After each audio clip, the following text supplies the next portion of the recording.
नमस्कार दोस्तों, स्वागत है आपका ज्ञान और मस्ती चैनल पर। आज हम बात करने जा रहे हैं उस मंदिर के बारे में जिसे इतिहास में 17 बार तोड़ा गया, लेकिन हर बार वो फिर खड़ा हुआ। क्या आप जानते हैं सोमनाथ मंदिर का ये रहस्य?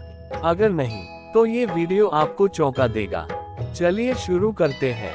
पवित्र भारत भूमि पर अनेक मंदिरों की महिमा गाई जाती है, पर जब भी कभी शौर्य, श्रद्धा और पुनर्जन्म की मिसाल की बात होती है तो एक ही नाम बार बार गूंजता है, सोमनाथ मंदिर। ये मंदिर न केवल भगवान शिव की भक्ति का प्रतीक है, बल्कि ये आस्था की अमरता और भारत की आत्मा का प्रतिरूप है।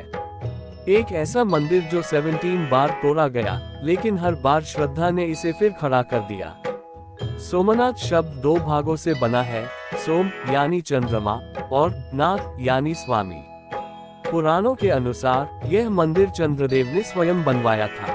चंद्रमा ने जब दक्ष प्रजापति की पुत्रियों में पक्षपात किया और श्रापित हुए, तब उन्होंने कठोर तपस्या की और भगवान शिव से वरदान पाया। भगवान शिव ने उन्हें द्वारका के पास प्रभास क्षेत्र में वरदान दिया और वहीं पर प्रथम ज्योतिर्लिंग के रूप में प्रकट हुए। यही स्थान आज का सोमनाथ है, 12 ज्योतिर्लिंगों में सबसे पहला। इतिहास गवाह है कि भारत पर जितने हमले हुए, उनमें से अनेक बार ये मंदिर निशाना बना। सोमनाथ केवल एक धार्मिक केंद्र नहीं था, ये धन, शक्ति और संस्कृति का प्रतीक था। विदेशी आक्रांताओं ने इसी को तोड़कर भारत की रीढ़ तोड़ने का प्रयास किया। गजनवी ने अफगानिस्तान से आकर इस मंदिर पर धावा बोला। उस समय मंदिर में 300 सोने की घंटियां, हीरे जवाहरात और हजारों की संख्या में दान था। उसने न सिर्फ मंदिर को तोड़ा, बल्कि हजारों श्रद्धालुओं की हत्या की और शिवलिंग को भी तोड़ दिया। पर क्या ये अंत था? नहीं। फिर अलाउद्दीन खिलजी के सिपहसालार ने हमला किया। मोहम्मद बिन तुगलक, मुगलों के सेनापति। इतिहासकारों के अनुसार सोमनाथ मंदिर को 17 बार तोड़ा गया। हर बार वही क्रूरता, वही ध्वंस, वही प्रयास भारत की आत्मा को मिटाने का। पर हर बार इस मंदिर ने खुद को फिर से खड़ा किया। कभी किसी राजा ने, कभी किसी संत ने, कभी आम जनता ने। श्रद्धा कभी नहीं टूटी। प्राचीन मान्यता है कि सोमनाथ में चंद्रदेव ने यही मृत्यु पर विजय पाई थी। ये क्षेत्र प्रभास कहलाता है, जिसका अर्थ है तेजस्वी। मान्यता है कि भगवान श्री कृष्ण ने अपना शरीर यही छोड़ा था, यानी महाप्रयाण किया था। इस स्थान पर मृत्यु भी मुक्ति कहलाती है। यह मंदिर 3 लोकों के संगम पर बना हुआ है, धर्म, अर्थ और मोक्ष का प्रतीक। जब भारत स्वतंत्र हुआ, तब सोमनाथ सिर्फ खंडहर था, लेकिन इस बार राजा या भक्त नहीं, भारत सरकार ने इसकी जिम्मेदारी ली। सरदार वल्लभभाई पटेल ने पुनर्निर्माण का संकल्प लिया। Doctor KM. मुंशी ने इसे जीवन की तरह अपनाया।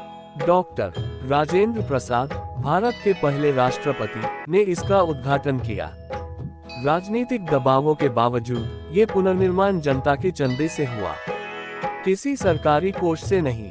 ये सिद्ध करता है, सोमनाथ सिर्फ पत्थरों का मंदिर नहीं, बल्कि भारत की आत्मा है। आज का सोमनाथ मंदिर पूरी तरह पत्थरों से बना है, बिना लोहा या स्टील के। समुद्र के किनारे खड़ा है, जहां से सीधी रेखा में दक्षिण ध्रुव तक कोई भी भूमि नहीं है। ये बात एक प्लेट में खुदी है मंदिर में, जो वैज्ञानिक रूप से प्रमाणित है। हर साल लाखों श्रद्धालु यहाँ आते हैं, सिर्फ दर्शन के लिए नहीं, अपनी आत्मा से जुड़ने के लिए।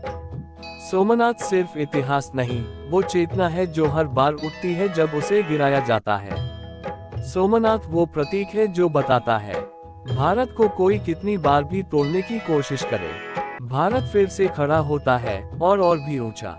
सोमनाथ का रहस्य सिर्फ इतना नहीं कि वह 17 बार टूटा, बल्कि ये है कि हर बार उसे दोबारा बनाया गया, क्योंकि मंदिर की नींव पत्थर से नहीं, आस्था से बनती है।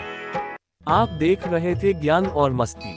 अगर आपको सनातन संस्कृति से जुड़े ऐसे ही अद्भुत और प्रेरणादायक रहस्य पसंद आते हैं, तो वीडियो को लाइक करें, शेयर करें और चैनल को सब्सक्राइब करना बिल्कुल न भूलें। फिर मिलेंगे एक नई सनातनी यात्रा के साथ।